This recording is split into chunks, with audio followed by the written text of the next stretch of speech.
Good day, Professor Breaker here with New Mexico State University. In this video, we're going to go through using Python and Git to create a Git repository for code workflow. The purpose of this lesson is to introduce students to using Git for code development. We're going to create a simple code project linked to a Git repository.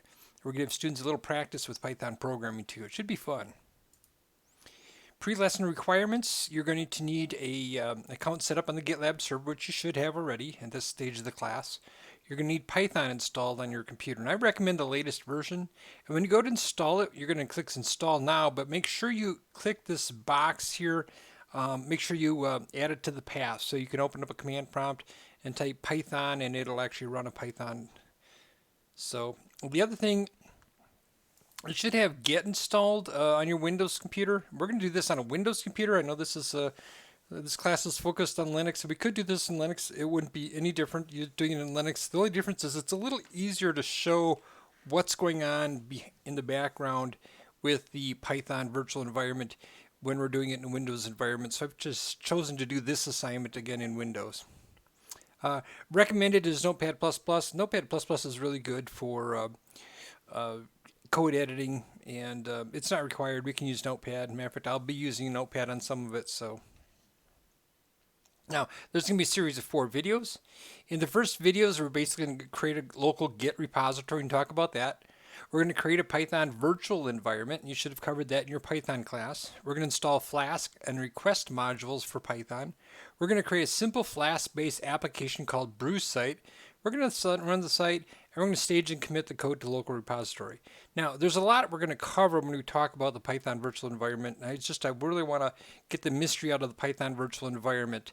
We'll be working with containers and virtual machines later, and I kind of want you to see the containerizations of things at different scales. And this is a smaller scale Python virtual environments.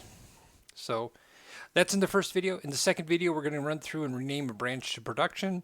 We're going to push the code for the Brewsite application to a remote repository in the gitlab.com.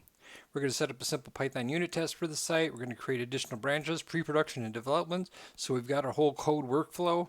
We're going to create site URLs of home and about and best of. In video 3, we're going to add templates to this website. We're going to add a static folder into it. We're going to use Bootstrap for CSS and JavaScript to make our website looking much better than normal. We're going to pass data to the templates. We're going to add additional template files and extend the base file, and then we're going to use data blocks and template files. In video 4, we're going to actually use API data and talk about what API data is. We're talking about REST API. We're actually going to use a website where we can get some information and review JSON data formats. We're going to use the API, pull the API information using Python. We're going to display it with Bootstrap formatting, and we're going to run the unit test at the end to check for errors.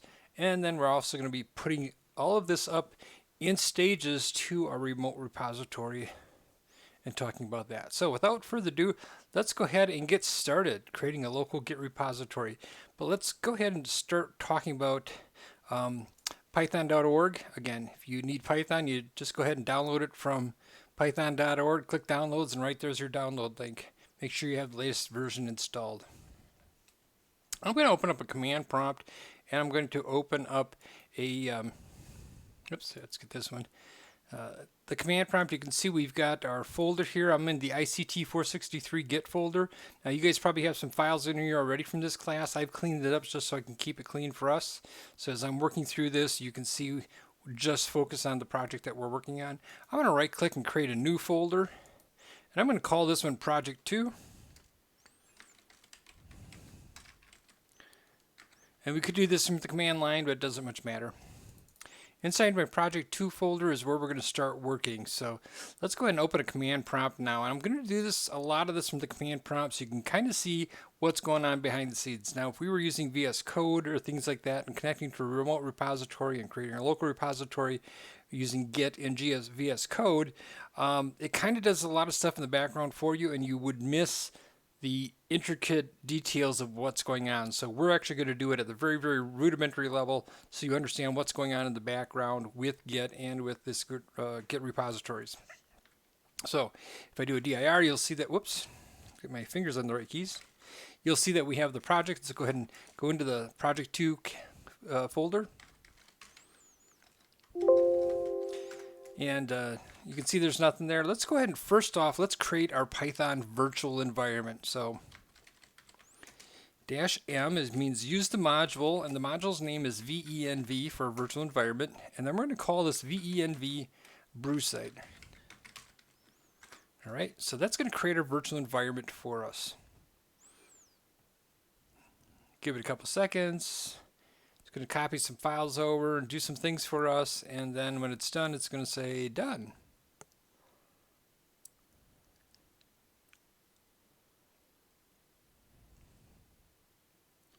All right, so it's created a virtual environment for us. Let's go and look and see in File Explorer what that's actually done for us. And this is where it's kind of nice to have it in Windows. It's easier to see it, and I think it's easier to present it in File Explorer here. So here's our virtual environment folder, and we can see when we look inside of it, we're going to see 3 different folders and some configurations. If we look in the scripts folders, you're going to see that there's a Python executable copied right into this. Now, why would you do that? And the answer is because if you're a web developer and or a Python developer doing Python code and you're working on multiple projects, you may need different versions of Python. And so this is going to be the version that we've got. So we've got version 3.11. This is going to be the version 3.11. I may be working with another project that's using version 3.10 or 3.8 or 3.13 in the future. And so by keeping this virtual environment for this project, it'll keep the same Python executable. Basically, it's going to run the same version of Python all of the time. Now, if we want to upgrade it, we can always upgrade it, but at least we can control the upgrade and test the upgrade. This way, everybody's going to use the same virtual environment. It's also got pip in there. It's got these 2 folders, activate and deactivate. We'll be using those files. They're batch files. Going back to here, we've got the library, and in the library is all of our site packages. And really, this is all the modules. So when we add modules, when we import modules, they have to come from here. So if we're writing code and we say import a module, if it's not in here, it's going to fail. Okay? And we'll see that in a little bit. And then there's this include folder, which is empty. You can include extra stuff into it. But all right, so that's our virtual environment. We've just created our virtual environment. Now, to get into our virtual environment, to activate our virtual environment, we need to run that activate script. So let's go ahead and run the activate script. It's in our virtual environment. Now, I'm using tab to autocomplete and /scripts /ACT, and I'm going to again hit tab and autocomplete.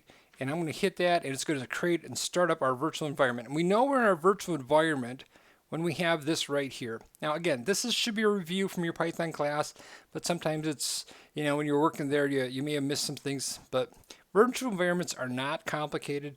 They sound scary, but they're not. All right, so we've created our virtual environment. If we do a dir here, we'll see that we've got that. Now let's go ahead and create our project folder. So to initialize our project on our local computer, we're going to use the command git init. And then the name of the project. I'm going to call this Brewsite.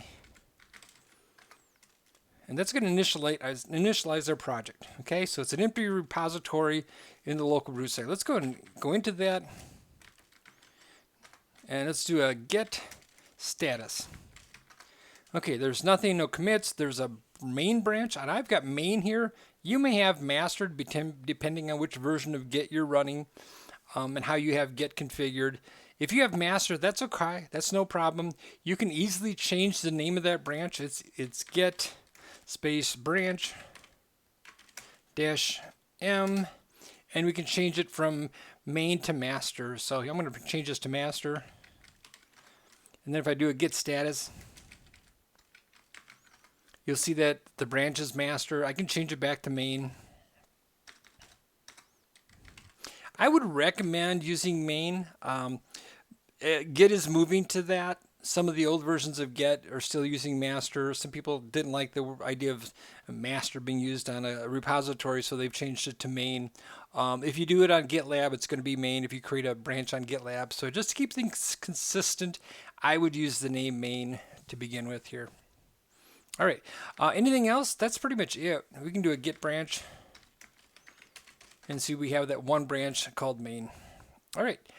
Let's go ahead and create a new folder in here. And I'm going to create a new folder called app.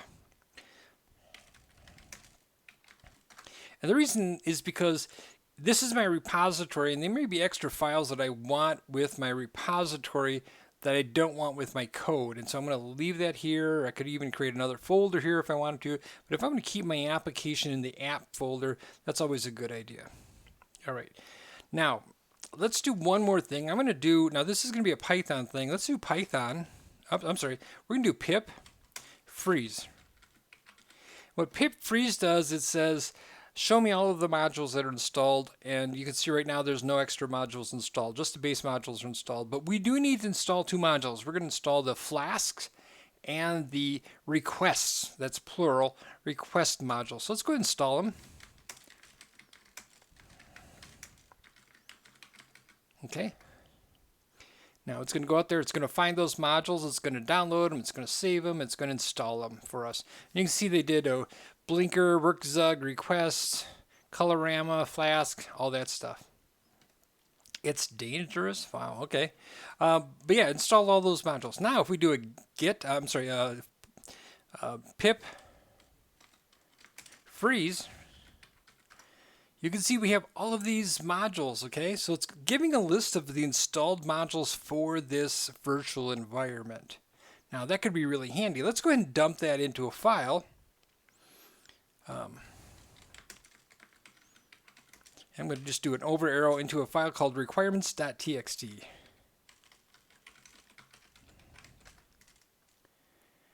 And then, so we've got this requirements. Now if we go into, let's go back into our file explorer here. And we can see that in our Brewsite file, now we have an app folder and we have requirements.txt. If we look at that, open that with Notepad, that's what we've got. Now, before I go any farther, let's talk about this virtual environment a little bit. I'm going to deactivate the virtual environment on this. So you can see we're activated right now. We're in our virtual environment. We've got this here at the beginning of the prompt here. Let's go ahead and deactivate it. So I'm going to do a cd space ... You can see that there's where I'm at. I'm going to do a venv /scripts/de deactivate. And voila, we've removed that at the beginning of our prompt. So here's our project 2. We've got our application folder, our Git repository, that's the Brewsite, and we've got our virtual environment. What if I just delete our virtual environment? I'm just going to delete it. Go on. No more virtual environment. I've blown away my virtual environment. Do I have Flask on here? If I do a pip freeze, well, because I'm not in the virtual environment, and actually is looking into my, basically program files, basically everything that I've installed for everything else. And so you can see that I have a whole bunch of old stuff here. I do have some Blinker and some of this other stuff, but these are old packages. Some of them are deprecated. So again, this is on my computer installed in my Python folder. This is not my virtual environment. So let's go ahead and create that virtual environment again. See that? We've just got the Brewsite. Let's go ahead and create that virtual environment again.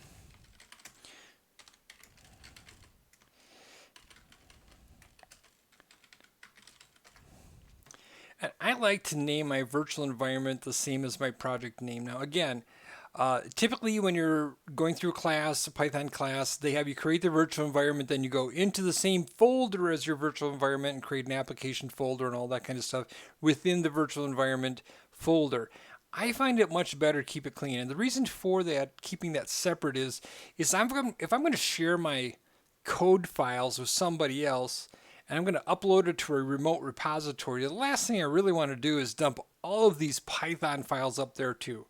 I don't want to mess up. I just want my remote repository that I'm going to share with other programmers. I want it to be pretty clean. I want just code files and things that are relevant, and they can build their own virtual environment. Okay?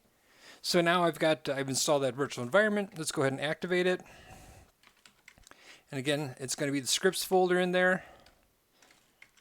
/activate. Okay, so now we've got our virtual environment activated. Let's go ahead and do the pip freeze. And you'll see there's nothing there, but if you remember correctly, in our Brewsite folder, there was this requirements.txt. We can actually install everything in the requirements.txt. So if we don't know for sure the modules that we need for this project, if we've got a requirements.txt file that we're including along with the code files, then all I have to do is do pip install -r, means you read the requirements. And now it's going to install everything that's required for this project. And I don't have to copy the whole virtual environment. All I have to do is have a requirements.txt file that says the requirements for this code project is this. All right, so we've set that up. Now if I do a pip freeze, you can see that we've got all of our requirements. We've met everything that we need. So we've really just that quickly gotten back to having our virtual environment the way we want it to run our code. Okay, so that's something that's really kind of cool. Also, if you go in here and you look at the virtual environment folder, we looked at it before in the library, and there was about 10. Now if you look at, you can see all of those packages that we installed. It's Dangerous, Jinja, Flask, requests. All of those are installed here, and all those packages are in this virtual environment for us. Now, if I have another project that I'm not doing, let's say I'm doing a different website not using Flask. I'm trying to remember the one we used in the 362 class. We created those. We would import those files, and it doesn't pay to have all of the Flask stuff mixed with the other files and everything else. Keep your projects clean. Keep just the modules you need included with these projects, and use these virtual environments to do that. All right. Now, without further ado, let's go ahead and go into the app folder. And I'm going to create a new file, and I'm going to call it brewsite.py. We're going to create our first Python Flask file. So I'm going to use Notepad. Okay, brewsite.py, and so there's no file called brewsite.py. Do we want to create it? Yes, we do. Now, where are we going to get the code for this? Let's go ahead and go out to the internet, and here's our internet here. Let's go ahead and do a quick search on Python Flask. And this is for, a year from now, you say, hey, I want to try this again. Here you go. Just search for Python Flask, and there's this Flask documentation. Okay, it's called paletteprojects.com. And they have really, really simple how to install it and a quick start. Let's do a minimal application. And this is really basically a minimal Flask application. And we're going to start with this right here. And yes, I'm going to make it really hard on you. You're going to have to type until your fingers are sore. There, done typing. Okay, that's our code right now. We're going to start with that file. Let's go ahead and save that. And then if we go back here and say, how do we run this? And it kind of goes through and talks about it. And this is basically kind of the way we're going to run it. However, this hello is going to be Brewsite for us because that's the name of the application. So let's go ahead and go to our command prompt here. And we're in our virtual environment. If I do a dir, we should see that brewsite.py. So let's do a Python -m, and our module is Flask.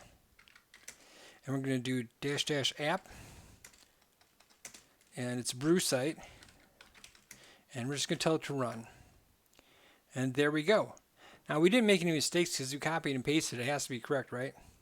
We're going to take this address right here. We're going to copy that, and we're going to put that back into our web browser with a new page on our web browser. And this is saying this is where our application is. And there's our Hello World application. Wow, we just created our first web application with Flask and Python. Okay, if we go back to our notepad here, let's go to notepad and let's add a hello ICT world. Okay, we're going to file save that. And if we go back to our website and refresh that, you're going to see it doesn't change. So what's happening is once this loads it up, it doesn't go back and check if there's changes to the files. Okay, it loads the Python code into memory and it's running it from memory. It doesn't do any kind of refreshing. Now, if we turn debugging on, it will. So, but for now, we didn't turn debugging on. We just ran it that way. So we're going to do a Control C here and stop that. And if we start it up and run it again, now we'll see that change because it's picked up the new thing it's loaded into memory. Now, debugging is great for doing code development. You don't want it running on a production server because it takes almost twice the resources. Okay, again, I'm doing a simple Control C to exit this. Let's go ahead and edit this file a little bit more here. I'm going to add a constructor here. So, and it's going to be simple. If underscore underscore, and this should be familiar to you. You should have had this in your Python class.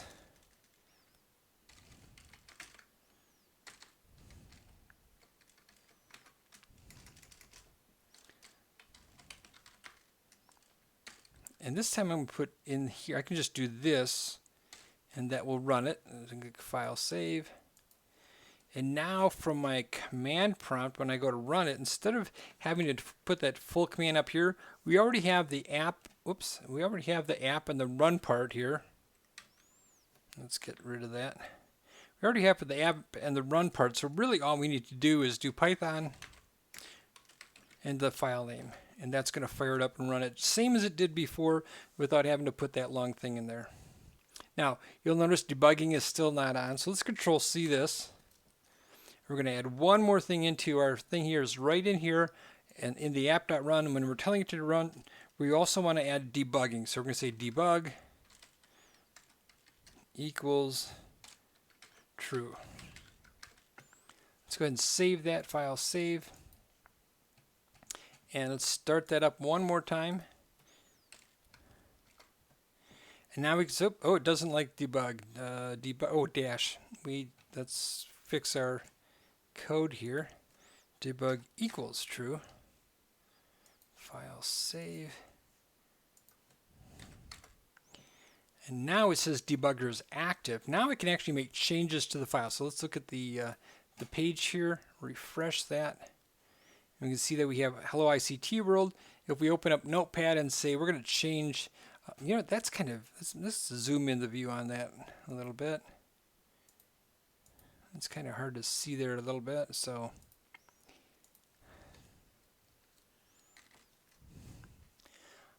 there, that might be easier. All right, so now if we make a change to this and say NMSU and save that, we should be able to go see that on the website right away. It's going to, the debug, actually, if we look at the, here, it's going to say, oh, it detected a change in the file, so it reloaded it. So our debugger is watching our files, and whenever there's a change, it's going to reload it. And obviously, when we see it here, we refresh here, and we can see that Hello NMSU World. So the debugger is good for that. We can actually make changes, and it'll pick up the changes. But again, on a production environment, we don't want to do that. Okay, so here's what we've done so far. We created a local Git repository. We created a Python virtual environment. We talked about that. We installed the Flask and request modules for Python. We created a simple application on Brewsite. We went ahead and ran the Brewsite. Let's go ahead and stage and commit the code to the local repository. So let's go here and into our command prompt here. I'm actually going to open up a different command prompt here. This one does not have the virtual environment. You can see that we don't have it at the beginning. But again, here we're working with the Git part, so I'm not going to run any Python commands. I'm just working with Git. So let's go ahead and get into our project folder. And we go into our Brewsite folder. Now, our Brewsite folder is actually our repository. That's our Git repository. So if I do a Git status, you can see that we have a requirements.txt file. We have an application folder, and so we want to commit these to the actually, let's go ahead and stage these, and let's do a Git status again. And what in the world is this? App PyCache. Well, when you're running Python, it creates a cache, and that's where that's sitting right there. We really don't want to add a cache. It would it's not code. It's not our code. It's not anything to do with ours. It's just something that's running when Python's running. It'd be nice if we didn't include that in our project. And so the way to do that is create a .gitignore file. Let's go ahead and remove that. We're going to actually run this right here. See this? Git remove to unstage. So let's go ahead and git rm, and we're just going to do the, let's just do everything. We're just going to remove everything. Okay. And so, oops, we missed something here. rm dash dash. Okay, so we removed everything. Now if we do a git status, you can see everything's right back the way it was. But we're going to add a gitignore. So let's do a notepad .gitignore. Make sure that dot is at the beginning. Okay, yes, we want to create it. And what we noticed was there was a file that had a dash dash something dash dash. So let's do a underscore underscore star underscore underscore. Okay, we want to ignore anything with that. Now, if you know Windows, like if you're using VS Code or Windows Word or something like that, a lot of times they'll have those temporary files with a tilde after it. So let's do everything that has a tilde. So we're going to ignore anything with a tilde in it. Okay, let's go ahead and save that. This is our gitignore file. These are the files that we don't want to include with our project. Now, if I do, let's go into the app folder. Yeah, see, there we go. We've got the gitignore requirements.txt. Let's go ahead and stage it. Git add star, and just do a git status. This is where it's really important to add the git. And look at that. We got rid of that. If you look back up here, we had this app cache, PyCache, and see we had the 2 underscores there. Well, we're skipping anything that has 2 underscores. So we've gotten rid of those, and that's not showing up here in our. But now we also have the gitignore statement. It'd be nice not to have that too, because if somebody's using Mac, they may have a different gitignore. They might want to ignore other files. If they're using Linux, they may have SWP files that they want to ignore. And so let's go ahead and let's do this again. Let's unstage it. So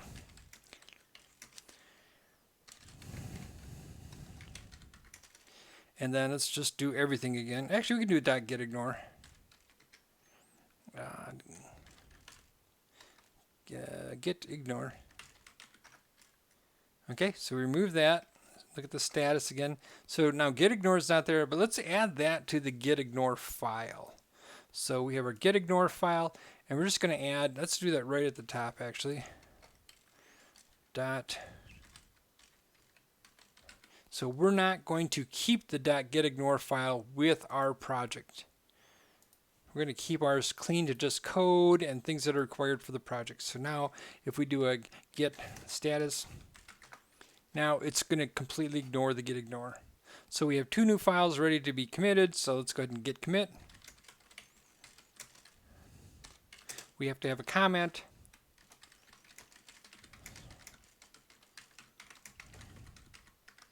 First files for project added. We are ready to go. All right.